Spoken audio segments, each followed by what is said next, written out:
some of the matches that you had with the Horsemen, the unit involving Barry and, of course, Sid and Rick and Arn. What was that like for a new guy in the business to have that kind of experience in ring with, some of the best that ever did it? For me, it was for me. I apologize. For me, it was like I guess batting against Roger Clemens. I actually got to never had a solo match. Rick had one or two with Arn for the TV title, but never had a solo match with Rick. But got to tag with him and let's see what you got, kid. And I was just like, oh my God, I was starstruck. I was excited. Whatever adjective you can come up with. And it was just tremendous. These guys were just great guys. Everything you see about them on TV, they are larger than life. They live their gimmick, which is why they became, the greatest.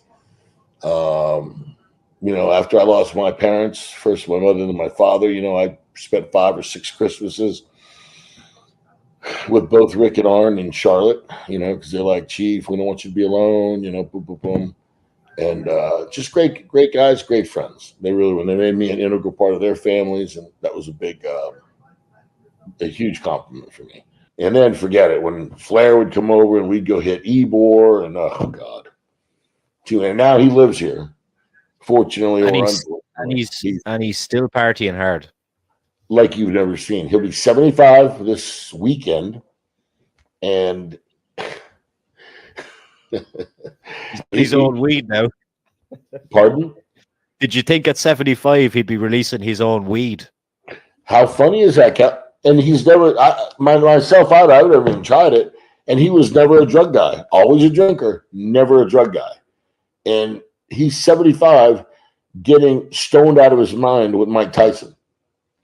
It's hilarious. He's something else, I'll tell you. 25-year-old bartenders, and he's just I never seen anything like it. Never. I don't know where he gets his energy from. He's like Arn used to say, Chief, he's an alien, and he really is.